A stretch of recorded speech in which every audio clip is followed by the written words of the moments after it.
that make the difference. This is Akojopo News, 88.7 FM.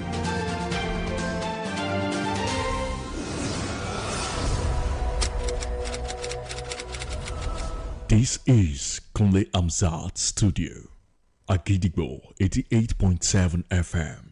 Welcome to News Around the World.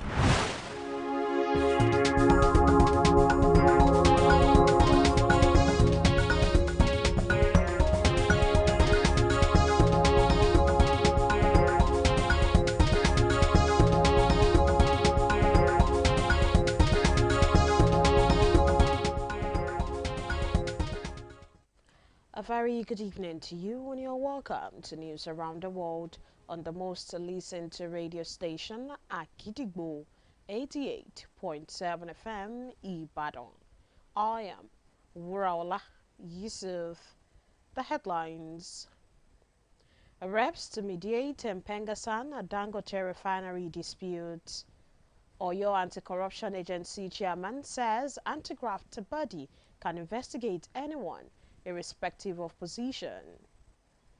United Kingdom ready to spend over 100 million on possible deployment of British troops to Ukraine. Trump, Australia's Albanese sign, the lawmakers drew the attention of their colleagues to the significance of the Dangote refinery, describing it as the largest private petroleum refinery in Africa. Following the adoption of the motion, the House urged its leadership to broker peace between the two parties in the interest of the nation, and also urged the federal ministries of labor and employment, industry, trade and investment, as well as justice, to jointly develop and implement a national framework or set of policies to safeguard private investment of strategic national importance from adversarial and unlawful union actions. The Nigerian Association of Resident Doctors, NARD, has scheduled an extraordinary National Executive Council meeting to review the 30-day ultimatum earlier issued to the federal government to meet a series of outstanding welfare and policy demands affecting its members. In a notice addressed to the National Officers Committee, caucus leaders, center president, and general secretaries obtained by Newsman today, the association said the meeting will be held virtually on Saturday, 25th of October, 2025. According to the notice signed by its Secretary General, Dr. Shuaibu Ibrahim, the Saturday's ENEC meeting will evaluate the government's response to the association's unresolved demands and will also determine whether the association will proceed with further industrial action. The Oyo State Anti-Corruption Agency has announced that the state has rid its civil service system of corruption through the agency's activities. The Oyaka chairman, Justice Enieson, in a statement today in Ibadan, the state capital, said the main goal of establishing the anti-graft office was to sanitize the public service and maintain zero tolerance for corruption in the state. Justice Eson said Governor Seyi Makinde's main goal when the board of the State Anti-Corruption Agency was constituted was to sanitize the public and civil servants at all levels and ensure they carry out their responsibilities without institutionalized corruption, and through this, the agency has sent a clear message of zero tolerance for corruption in the state. While speaking on the independence of the agency boss also pointed out that the governor said it on the day of the Oyaka board's inauguration that if a petition is written against anyone, no matter highly placed in the state, the agency should investigate such a person. A public affairs analyst, Comrade Femi Babalola, has thrown his weight behind Barrister Wole Olanipekun's call for the National Assembly to introduce a new constitution, emphasizing that the current constitution's flaws are hindering Nigeria's progress. Comrade Babalola echoed the sentiment on the People's-Oriented program on Akojopo 88.7 FM Shokonwa, emphasizing that the existing constitution has undergone numerous amendments, rendering it ineffective. Additionally, a co-analyst on the program, Comrade Omololu Ejidiron, also added that those tasked with implementing the new constitution must be loyal and committed to the nation's interests. However, the duo expressed their full support for the call for a new constitution, signaling a growing consensus among prominent Nigerians that a new constitution is essential for the country's progress. Emphasis is often placed on how bad roads affect the economy and cause traffic congestion, while health, an important aspect of human life, is usually ignored. Many people assume that the only health issue a bad roads cause are accidents. However, deplorable roads can result in body pain and mental stress, especially after work hours. Agidigbo FM News correspondent Ogundo Zainab reports on how bad road affects people's health. Here is the report. When people talk about bad roads, the focus is usually on traffic and damaged vehicles. But what many people don't realize is that these bad roads also affect our health in many ways we don't think of. It is not just about accidents. Constantly driving or riding on rough roads can cause back pain, joint pain, and even neck pain. Mrs. Rachel Adeshino, who drives through Akpata Road daily, told Agidigbo FM News that bad roads often leave her with serious body pain. I always experience severe body pain. Sometimes, after a long trip, I return home feeling aches all over. Especially in dry season, the dust from unpaved roads also affect the lungs, while long hours in traffic increase stress and fatigue. For many Nigerians, the sight of potholes has become part of everyday life. Another road user shared his near-death experience, saying a single pothole almost claimed his life one rainy evening. The finger and shoulder you are looking at, bad road caused the deformities. I tried to avoid potholes, but there was no other option than to drive through it. If I hadn't, the accident would have been far worse. For Mrs. Victoria Onobumi, the problem is dust.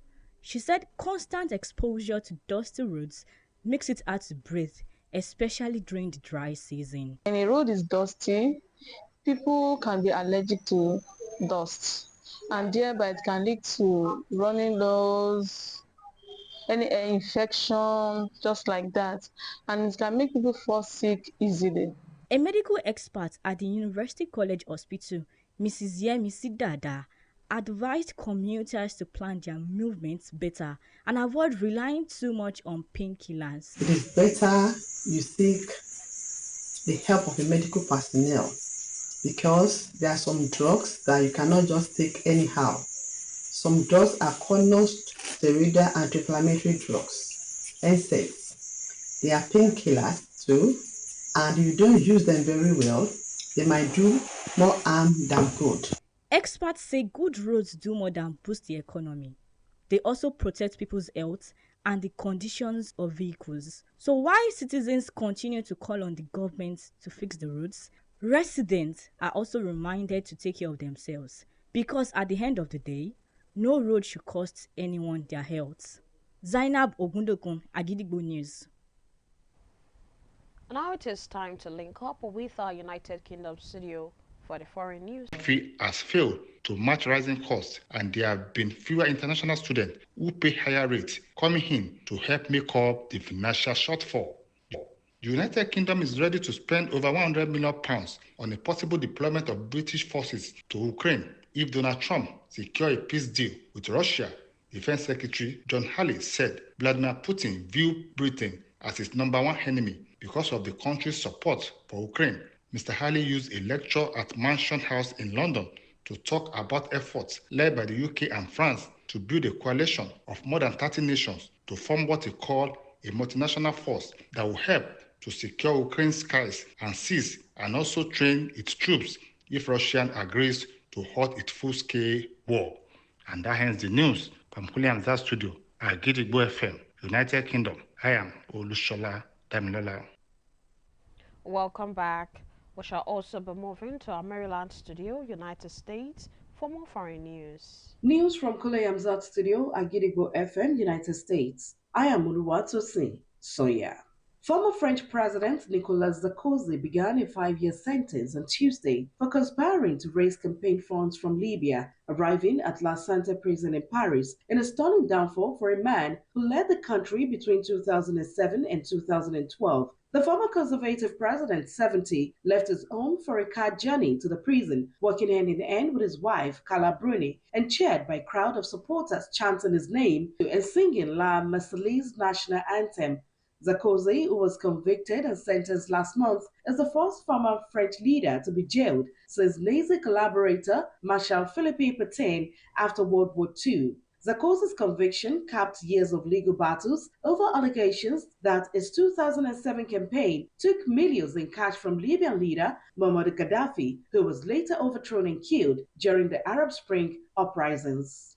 US President Donald Trump and Australian Prime Minister Anthony Albanese signed a critical mineral agreement aimed at countering China on Monday at a meeting marked by Trump's jab at Australia's envoy to the United States over past criticism. China loomed large at the first White House summit between Trump and Albanese, with the US president also backing a strategic nuclear power submarine deal with Australia to bolster security in the Indo-Pacific. While Trump and Albanese greeted each other warmly, the US president expressed his disappointment about criticism of him by Australia's US ambassador Kevin Rudd. A former prime minister, Rudd, in 2020 called Trump the most destructive president in history, later deleting the comment from social media. The visit otherwise appeared to go smoothly, with Albanese and Trump signing a mineral deal that Trump said had been negotiated in recent months, which amounted to about $8.5 billion. That ends the news from Kule Amzat Studio at Gidigbo FM, United States. I am Oluwatosin Sonia.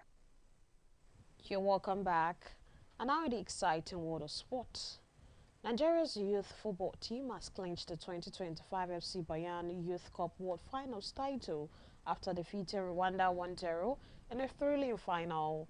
The victory marks Nigeria's third FC Bayan Youth Cup triumph, making the country the most successful nation in the competition's history, and this achievement further underscores Nigeria's reputation as a powerhouse for nurturing young football talent. The Nigerian squad was selected in July during the national edition of the tournament held in Oshodi, Lagos, where top young players from across the country competed under the keen eyes of scouts and coaches.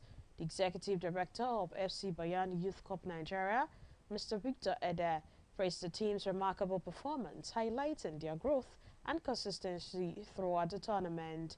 Mr. Ede emphasized the importance of structured talent development, noting that Nigeria must remain intentional about scouting and nurturing young players to help them thrive globally.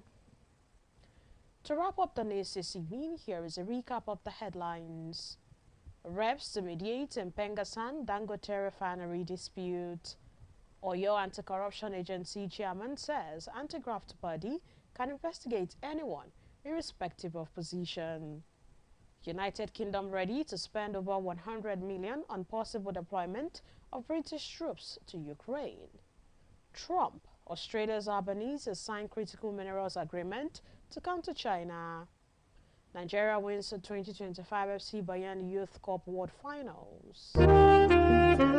Don't forget that you can listen to us live on our website www.agidigbo887fm.com. You can also download our mobile app on the Google Play Store and iOS. Simply search for Agidigbo 88.7 FM. Follow us on Facebook at Agidigbo 88.7 FM, on Twitter and Instagram at Agidigbo 887 FM, and subscribe to our YouTube channel. If you have news stories and tips for us, contact our newsroom on 070-8714-4865 or send us a mail on newsroom@agidigbo887fm.com.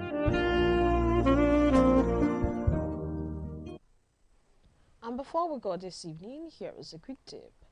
It is only when we make chances, when we take our lives, then will our lives improve. The initial and the most difficult risk that we need to take is to become honest. And finally, we have come to the end of the news around the world on the most listened to radio station, Akojopo 88.7 FM Ibadan. I am Raula Yusuf. Thank you for listening. Good evening. News is information, and information is power. At Akojopo 88.7 FM, We bring the news from top to bottom. The Oyo State government has said the over 1.5 million out of school children. We give you reports from Oyo State. The Oyo State House of Assembly has called for thorough investigation. The Southwest in Nigeria and the rest of the world. Has clarified that the body did not receive any cash support from international development. Trust us to keep you informed every hour, every day. Agidigbo 88.7 FM, the people's voice. Agidigbo 88.7 FM.